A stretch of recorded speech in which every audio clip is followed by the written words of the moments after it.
The cardboard box is heavier than it should be. Naomi Callahan carries it against her hip like a shield, walking across the polished lobby floor of Kestrel and Low Capital, while 40 pairs of eyes pretend not to watch her. A picture frame. A dead pothos plant she never remembered to water. 4 years of 18-hour days, boiled down to something she can carry in one arm. Behind her, the revolving glass doors seal shut with a sound like a verdict. The laughter starts before she reaches the sidewalk. Priscilla Doyle doesn't bother lowering her voice. Desmond Ford points at her like she's the punchline of a joke he's been saving for months. Renata Cole laughs so hard she has to steady herself against the railing.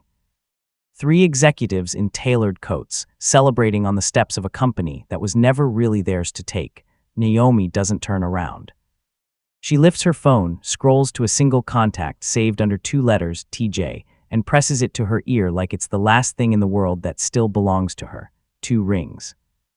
Then his voice low, unhurried, the way it always is right before something terrible is about to happen to somebody else. Naomi, talk to me. She watches Priscilla's mouth still open in laughter. Watches Desmond's finger still aimed at her spine like an accusation. By the company, she says quietly. By Kestrel and Low, and ruin every single one of them. A pause on the other end. Not surprise, just calculation. Consider it done. She hangs up before he can say anything else. She doesn't need to hear it. She already knows it's finished. Nobody at Kestrel and Low Capital knew Naomi Callahan was married to anyone, let alone to T. June Beek. To her coworkers, she was simply the quiet senior risk analyst on the 11th floor, a tall, composed black woman in her early 30s who kept her locks pinned back in a low twist.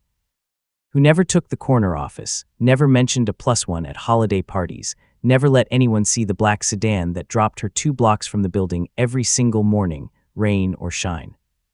What none of them knew was that every night, she went home to a man who could get the mayor's office on the phone faster than he could get takeout delivered, a man whose name made customs officials suddenly find paperwork errors that vanished. The moment he walked through, she hadn't married into his world to use it. She'd married into it and quietly locked the door behind her, determined to build one single thing in her life that was entirely hers, a career earned with her own hands. Not opened for her by someone else's reputation. It was the one part of her life she'd refused to let him touch. She should have known pride like that always comes with a bill attached. At Kestrel and Low, that bill was about to arrive dressed up as a fraud investigation, delivered by people who mistook her silence for weakness. They thought they were getting rid of an inconvenient employee. They had no idea they were about to declare war on the wrong man's wife. The penthouse on the 62nd floor didn't look like it belonged to someone who could move an entire currency market before his second coffee. No gold, no marble, just polished concrete, floor-to-ceiling glass, and a view of Manhattan that made the whole city look small and slow-moving underneath it. Naomi loved that about it. She loved that T. June never tried to fill their home with the kind of noise other powerful men mistook for taste. She'd wake at 5:30, always before her alarm, and most mornings he'd already be standing at the window in a plain charcoal sweater, holding 2 mugs of coffee like it was the only ritual that actually mattered to him. He never asked about her work, not because he didn't care, but because he understood something most husbands in his position never figure out. The woman he'd fallen for wasn't Mrs. Beek, she was Naomi Callahan, senior analyst, sharp enough to catch a decimal error 3 departments had missed. So every morning she kissed him at the door, slid into an ordinary black sedan 2 blocks from the office, never his car, never his driver anywhere near the building, and walked into Kestrel and Low like any other woman, climbing the ladder one merciless rung at a time. That wall she'd built between her 2 lives was about to become the single most dangerous decision she ever made. Because the less anyone at that firm knew about who she really was, the easier it became for 3 very greedy, very desperate people to decide she was the perfect person to blame. Kestrel and Low Capital ran the way most firms like it do, like a machine built entirely out of ego. Corner offices lined the top floor like trophy cases. Everyone smiled with their teeth and cut with their eyes. And somewhere in the middle of all that noise, Naomi had quietly built a reputation as the one person in the building who didn't play the game. She didn't gossip. She didn't posture in meetings. She just worked precisely, the kind of employee who made everyone else look a little lazy simply by existing. Which is exactly why, on an unremarkable Tuesday morning, her director dropped a thick binder on her desk and said the 5 words that would end up changing everything: Legacy Holdings. Full compliance sweep. Nobody wanted that assignment. It was the audit equivalent of cleaning out a storage unit nobody had opened in a decade: dormant accounts, dissolved subsidiaries, half-digitized paperwork from before most of the current staff had even been hired. Tedious, the kind of job you hand to someone specifically because you don't expect them to actually find anything. Naomi didn't mind. She liked the things other people found boring. Numbers didn't smile at her in a meeting and then talk about her the second she left the room, so she dove in. 3 days of spreadsheets. 3 days of matching wire transfers to shell entities with names so forgettable you'd lose them the second you read them. And then, on the 4th day, something didn't sit right. A transfer, small, almost invisible, routed through an account that was supposed to have been closed 3 years earlier. She almost scrolled past it, almost. But the same instinct that made her double-check every figure twice made her stop, made her scroll back up. And when she pulled that thread, the whole picture began to unravel, because that closed account wasn't closed at all. It was active, quietly feeding irregular payments into an offshore holding company that meant absolutely nothing until she cross-referenced the signing authority, Priscilla Doyle, her own director. If this were simply Priscilla skimming money off the top, that would already be bad enough, career-ending, possibly criminal, but it wasn't just Priscilla. The deeper Naomi dug, quietly, carefully, telling absolutely no one, the more names surfaced. Desmond Ford's signature on approval documents that should have required 3 levels of sign-off he'd never had. Renata Cole's fingerprints all over consulting invoices that didn't correspond to a single hour of actual consulting. Millions of dollars, not hundreds of thousands. Millions bleeding out of the firm through a pipeline, so carefully disguised that anyone less obsessive than Naomi would have walked straight past it. She sat there at 11 at night, alone on an empty floor, staring at a spreadsheet that could end 3 very powerful careers. She didn't know it yet, but she'd just become the single biggest threat inside that building, and someone had already noticed. Priscilla Doyle hadn't built her career by being careless. She noticed things, small things, the way Naomi had gone quieter than usual all week, the way she'd started staying past 10, then past 11. The way, twice now, Priscilla had walked past her desk and caught her closing a window just a fraction too fast. At first she told herself it was nothing. Then she checked the system access logs and her stomach dropped straight through the floor, because there it was, time-stamped, undeniable. Naomi Callahan had been inside the legacy accounts. Not just browsing them, cross-referencing wire transfers that were never supposed to be cross-referenced by anyone with functioning eyes. Priscilla didn't panic where anyone could see her.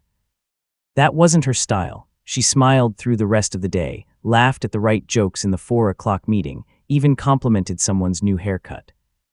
But the moment the floor cleared out, she made 3 calls, one to Desmond, one to Renata, and one to book a conference room on the 43rd floor that wasn't listed on the reservation calendar. Which was exactly why she picked it. They met at 9 that night, no assistants, no calendar invite. Just 3 people who had spent 2 years quietly stealing from a company that trusted them completely, now sitting in the dark like animals that had just heard a trap click shut somewhere nearby. She knows, Priscilla said flatly, no greeting, just words that dropped the temperature of the room 10 degrees. Desmond's jaw tightened. Knows what exactly? Say it plainly. She's been in the legacy accounts all week. I checked the logs myself. Renata exhaled slowly, dragging a hand down her face. So she's seen the transfers. She's seen enough, Priscilla snapped. Give her 3 more days and she'll have all of it, every account, every signature, and she'll walk it straight to the SEC. Do you understand what that means? Not termination, prison. Silence pressed down on the room like a weight on the chest. None of them considered turning themselves in. None of them considered coming clean. They started instead thinking about how to get rid of her. She's careful, Desmond said slowly, thinking out loud, too careful. If we try to fire her outright with what she's already found, she'll go straight to the board, or worse. Straight to a federal agent before we even get her badge deactivated. Then we don't wait for her to move first, Priscilla said, voice gone cold and calibrated. Panic replaced by something far more dangerous. Calculation, we make it look like she did this, all of it. Renata looked up sharply. You want to frame her for our own scheme.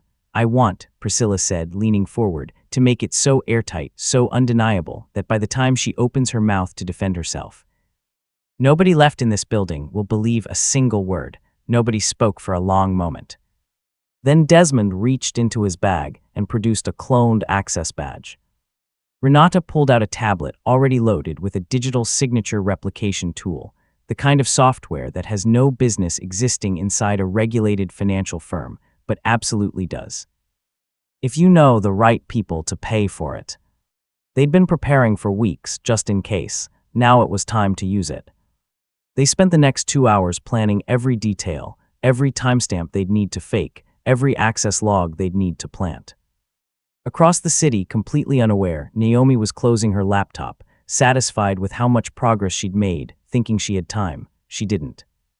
Midnight has a particular kind of stillness inside a corporate tower. The cleaning crews have gone home. Security is half asleep behind a wall of monitors. The only sound left is the low, steady hum of servers nobody thinks about until something goes wrong.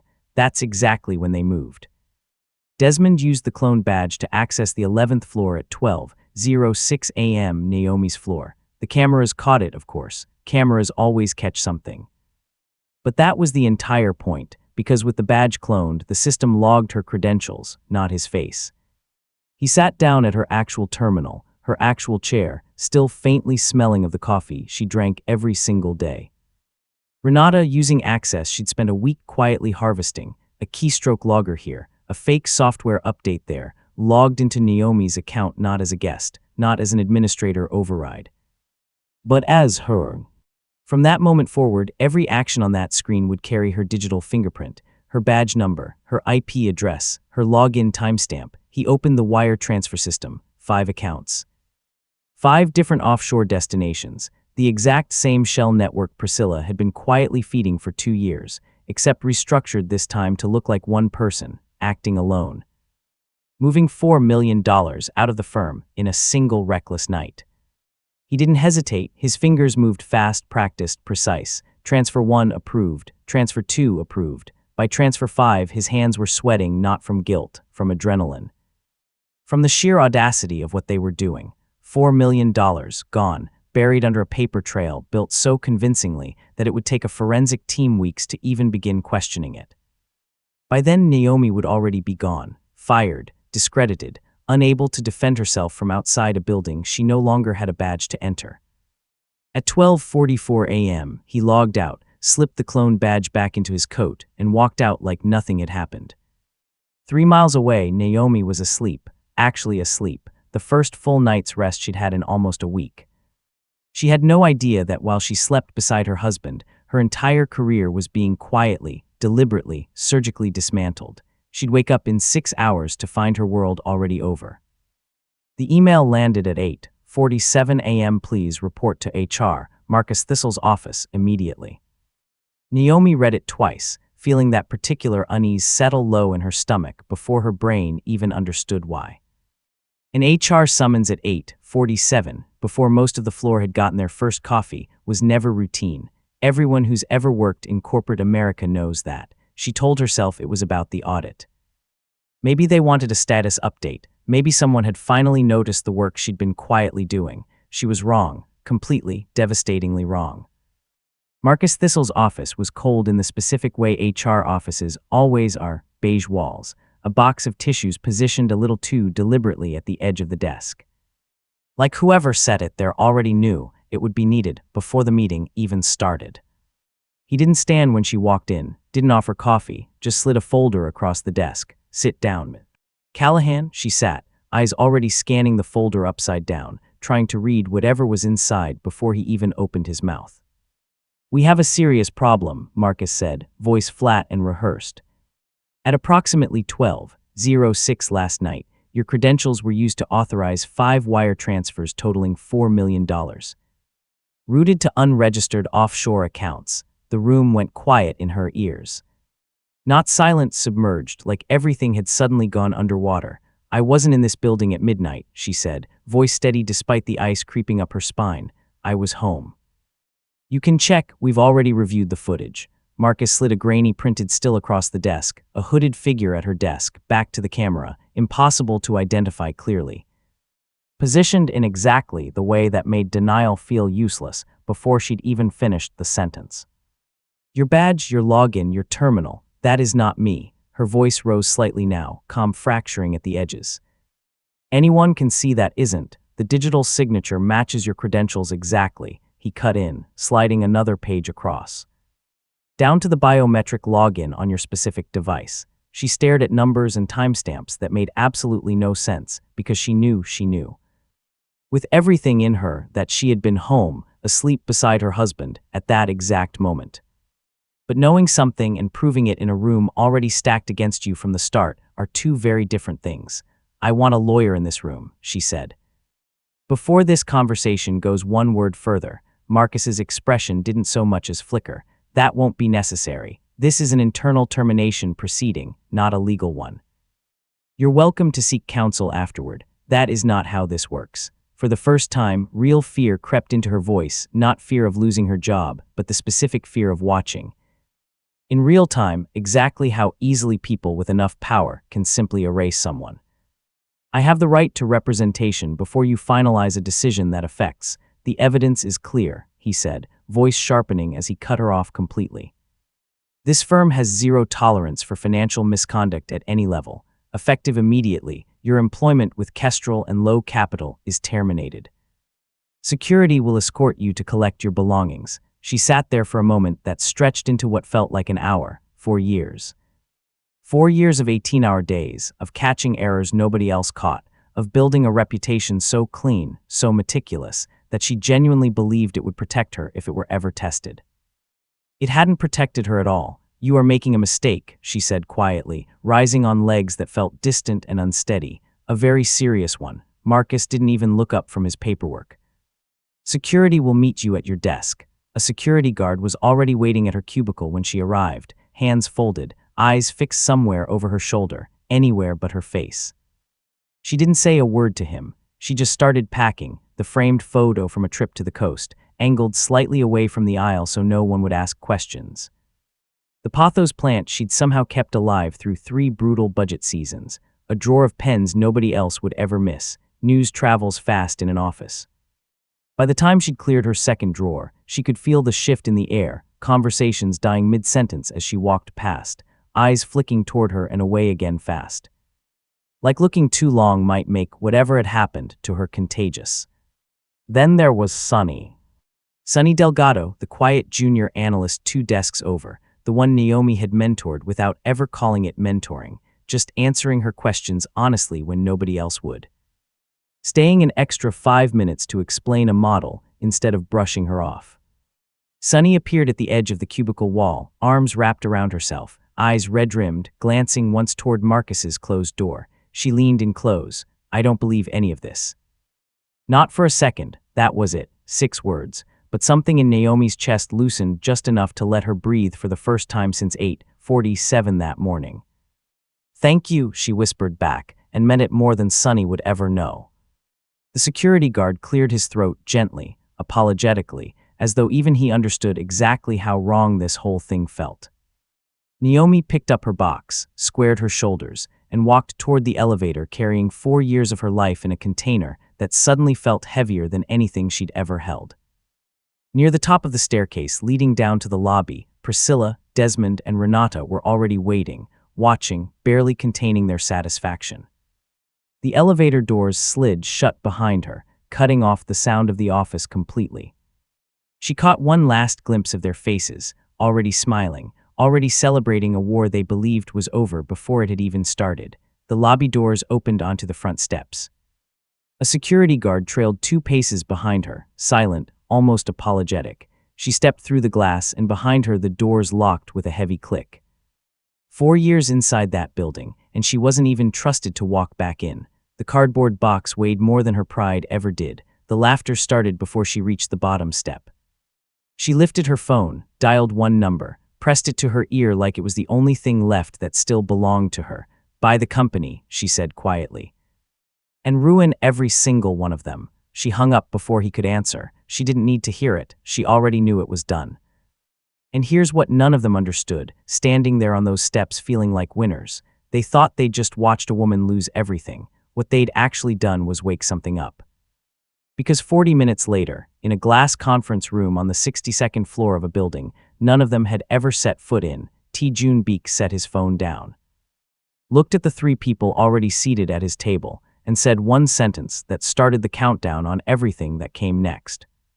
Get me everything on Kestrel and Low Capital, tonight. If you thought the story ended with her walking down those steps, stay with me, because that was only the opening move.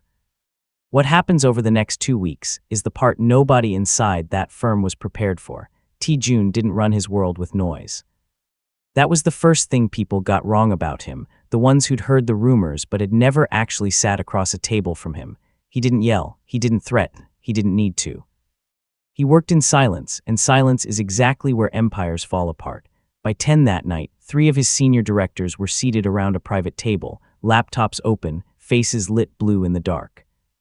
No raised voices, no theatrics, just a quiet, methodical breakdown of exactly what Kestrel and Low Capital was, its board structure, its investor base, its exposure, its weaknesses. And weaknesses they had plenty. They're over-leveraged, one director said, scrolling through data. Institutional investors are already nervous about their fourth quarter numbers. It wouldn't take much to push them. Jun leaned back slightly. Then let's not push them all at once. What followed over the next 7 days was so quiet, so surgical, that not a single person inside Kestrel and Low realized it was happening until it was already too late to stop. It started small. A financial journalist with a spotless reputation and a very discreet source published a short piece questioning unusual irregularities in a mid-tier firm's legacy account. Structure. No names, no accusations, just a question mark hanging in the air, the kind that makes institutional investors nervous without ever technically saying anything wrong. Then came a second piece, a different outlet, a different angle, mentioning almost in passing that Kestrel and Low had recently terminated a senior analyst under circumstances some insiders described as opaque. By day 3, a private wealth group that had quietly funneled money into the firm for over a decade placed a call to their internal legal team, asking a single-pointed question. Should we be concerned? Nobody at Kestrel and Low knew where any of it was coming from. That was the terrifying part. No single source to trace, no name attached, just a slow, rising tide of doubt seeping into every conversation institutional investors were quietly having behind closed doors. Priscilla felt it first. She always did. By Thursday afternoon, she was fielding nervous calls from 2 major clients, asking why their quarterly statements looked different this cycle. By Friday, a third had frozen further investment pending internal review. She told herself it was coincidence, that markets always got jumpy this time of year. She was wrong, and some small cold part of her already knew it. Because rumors like this, the kind that spread without a face, without a source, without anything you can sue or silence, those don't happen by accident. Somebody was building something, slowly. Deliberately, brick by brick. And Naomi, 3 miles away in that quiet apartment on the 62nd floor, wasn't lifting a single finger. She didn't need to. This is the part of the story where it stops being personal and starts being surgical. Because what happens to their stock price next week is going to feel like watching a building collapse in slow motion. By the following Monday, the whispers had done exactly what whispers are designed to do. They'd planted doubt, and doubt in a financial market is more dangerous than any single bad headline could ever be. That's when Jun made his second move. He didn't do it loudly. He didn't do it all at once. Across a network of financial entities spanning 3 continents, entities that, on paper, had absolutely nothing to do with each other. Let alone with him, a coordinated short position began quietly building against Kestrel and Low stock. Tuesday morning, the stock dipped 2%, nothing alarming. By Wednesday, another 4%. By Thursday, the drop had accelerated to nearly 9% in a single trading day, and the same outlets that had run those early, vague irregularity stories began connecting the dots publicly. Headlines that had been careful a week earlier suddenly had teeth. Kestrel and Low Capital faces mounting scrutiny amid investor exodus. Inside the building, it was chaos disguised as composure. Priscilla sat behind her locked office door, watching the ticker crawl downward in real time, hands pressed flat against the desk, as if sheer will alone could hold the numbers still. Her phone buzzed constantly, clients, board members, reporters requesting comment. She answered none of them. Down the hall, Desmond was on his third call of the morning, voice climbing steadily with every sentence. I don't know what's happening. I don't have an explanation. Nobody has an explanation. Renata, for her part, had stopped answering her phone entirely, sitting in the dark with the blinds drawn, watching a spreadsheet that used to represent her entire net worth shrink by the hour. By Friday afternoon, Kestrel and Lowe's stock had fallen 29% in 5 trading days. Institutional investors weren't hesitating anymore. They were pulling out entirely. 2 major pension funds withdrew their positions within hours of each other. A credit rating agency quietly downgraded the firm's outlook from stable to negative. And still, nobody inside that building understood what was actually happening to them. They thought it was bad luck, a perfect storm of bad press, meeting bad timing, meeting a nervous market. They had no idea they were watching a single calculated hand slowly closing around their throat, because everything that had happened so far, the rumors, the leaks, the crash, none of it was even the real move. It was bait, and by Friday night, exhausted, terrified, and completely out of options, the board of Kestrel and Low Capital did precisely what T. June had spent an entire week engineering them to do. They started looking for a lifeline. The offer arrived Saturday morning. Rooted through an intermediary law firm with a name so generic it barely registered, the kind of firm that exists specifically so nobody can trace who's actually behind it. An anonymous offshore fund, willing to inject emergency capital, willing to stabilize the stock, willing to save the company from what looked, by every measure, like total collapse within 2 weeks.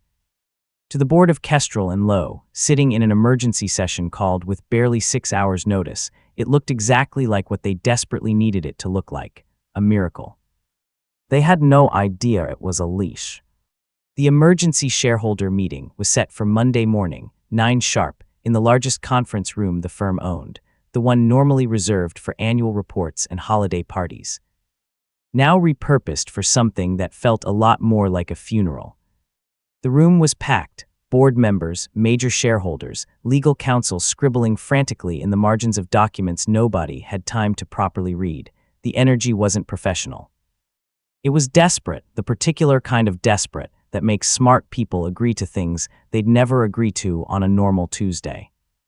Priscilla sat near the front, immaculately dressed as always, though there was a tightness around her eyes that hadn't been there a week ago. Desmond kept checking his phone under the table, jaw clenched. Renata hadn't said a single word since walking in. The CFO stood at the podium, voice unsteady. Without this capital injection, we are looking at insolvency proceedings within 10 to 14 business days. This offer represents our most viable path forward. A hand went up, one of the older shareholders, a man who'd been with the firm since it was 3 people in a rented office. And who exactly is behind this offer? We're being asked to hand over significant equity to an entity nobody in this room can even name. The lawyer at the podium adjusted his glasses. The buyer has requested confidentiality until the transaction closes. This is not unusual in situations of this nature. It was unusual. Everyone in that room knew it was unusual. But desperation has a way of making the unusual feel acceptable, especially when the alternative is watching your entire net worth evaporate inside 2 weeks. The vote was called at 10:52. Hands rose around the room, one after another, people voting to save the very company that a mysterious, faceless offer was about to take completely out of their hands. Priscilla's hand went up. Desmond's followed. Renata hesitated for exactly 3 seconds before hers did too. They thought they were surviving. They had no idea they were signing away the last thing standing between them and total ruin, because that anonymous fund, the one nobody in that room could name, was about to walk in and introduce itself in person.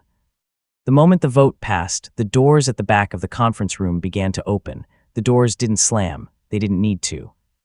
They simply swung open, wide and unhurried.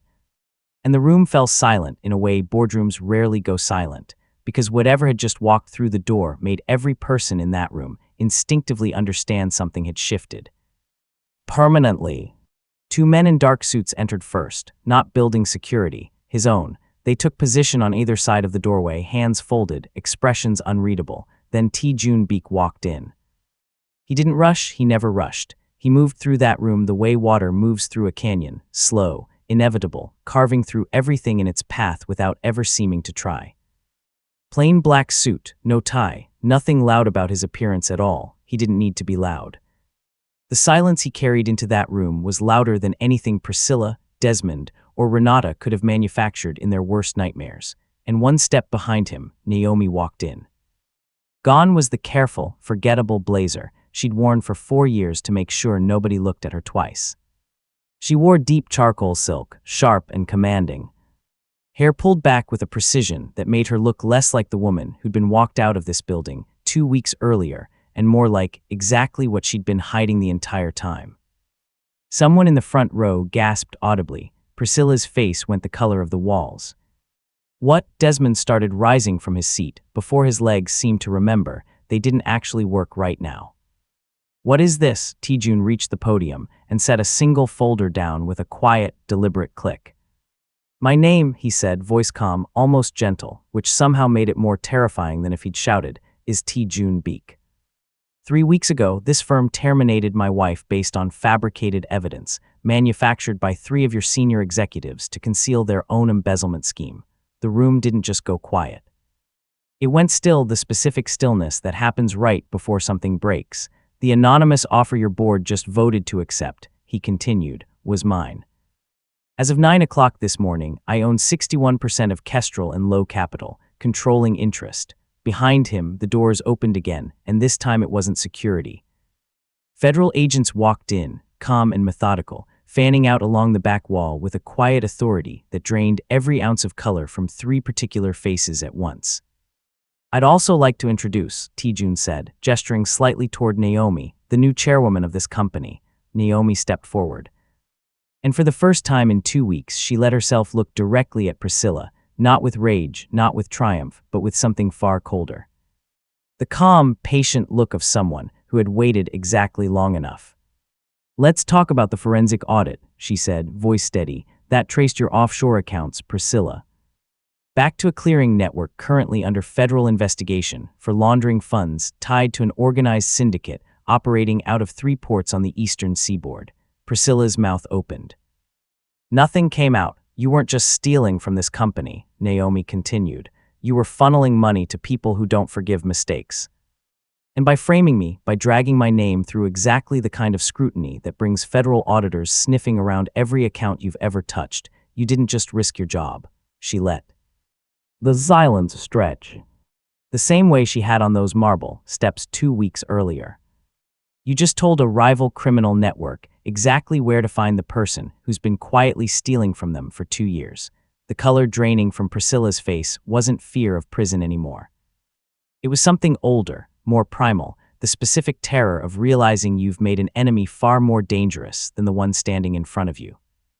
Desmond turned toward the exit instinctively, the way people move when their body understands danger before their brain finishes processing it. A federal agent stepped forward, calm and unhurried. Mr. Ford, we have some questions for you. Renata didn't even try to run. She just sat there, staring at the table, every ounce of fight gone out of her. If you thought watching them panic during the stock crash was satisfying, stay right here. Because what happens to these 3 over the next hour is the part everyone in that room will still be talking about for years. It took less than 90 minutes to dismantle 2 years of carefully hidden corruption. Federal agents escorted Priscilla, Desmond, and Renata out of the building separately, deliberately separately, so none of them could coordinate a single word of their story before questioning began. Their corporate cards were frozen before they reached the lobby. Their offices were sealed by end of day. Every account, every offshore holding traced back to their names was frozen pending a full federal investigation. Marcus Thistle, the HR director who denied Naomi representation and terminated her without so much as a real hearing, was placed on immediate administrative leave once internal counsel discovered exactly how thin the evidence against her had actually been, evidence he'd accepted without a single question. Because questioning it would have meant slowing down a decision three very powerful executives clearly wanted made fast. By that evening, the story had already broken publicly. Hostile takeover exposes embezzlement scheme, ties to organized crime network under investigation. Kestrel and Lowe's stock, which had cratered nearly 30% the week before, began climbing back within days once the market understood the firm hadn't been collapsing from mismanagement. It had been bleeding out from theft, and the theft had just been surgically removed. Naomi spent her first week as chairwoman doing something nobody in that building expected. She didn't purge the office in a fit of righteous fury, even though every person in that room would have understood if she had. She ordered a full independent audit spanning 5 years, not to punish, but to find out exactly how deep the rot had gone and who else had been quietly harmed along the way. What she found broke her heart a little, honestly. Analysts passed over for promotions secretly handed to Priscilla's allies. Whistleblower complaints buried years before Naomi ever stumbled onto the pipeline herself. A culture built, quietly, over years, where staying silent was the only way to survive. She compensated every employee who'd been sidelined or mistreated under the old regime, some of them going back 4 years. Quiet settlements, real apologies. The kind of accountability that never makes headlines but genuinely changes lives. And then there was Sunny. Naomi called her into the new corner office on a Thursday afternoon, the same office that used to belong to a man who'd once looked her dead in the eye and refused her a lawyer. Sunny walked in nervous, clearly expecting nothing good, the way people do when they've spent years working somewhere that trained them to expect the worst. "I'm restructuring the risk division," Naomi said, sliding a folder across the desk, the same gesture Marcus Thistle had once used to end her career, now being used to build someone else's up. "I need someone to run it. Someone who actually remembers what integrity looks like in this building, because most people here forgot a long time ago." Sunny stared at the folder like it might disappear if she blinked. "You're offering me the division." "I'm offering you the division," Naomi confirmed, "because you're the only person in this entire company who looked me in the eye while I was packing a box. And told me the truth when it would have been so much easier to look away." Sunny's eyes went glassy. "I just said 6 words. 6 words that mattered more than you will ever know," Naomi said quietly. 6 weeks after she'd walked down those marble steps carrying nothing but a box and a phone call that changed everything, Naomi walked back out through the front doors of Kestrel and Low Capital. Except this time there was no security guard trailing 2 paces behind her, no locked glass doors, no laughter echoing off the stone steps. Jun was waiting at the bottom, hands in his pockets, watching her the way he always did, like she was the only interesting thing happening anywhere in the world. She reached him, slid her hand into his, and for a moment they simply stood there, looking up at a building that had once tried to erase her completely, and now carried her name on the top floor instead. "Regrets?" he asked quietly. She thought about it. Really thought about it, the humiliation on those steps, the locked doors, the cold beige office where a man who didn't know her at all decided her entire future in under 10 minutes. "None," she said finally. "They thought they were getting rid of a problem." She looked up at him, something fierce and satisfied settling behind her eyes. "They just handed the entire company to the last person on earth they should have ever underestimated."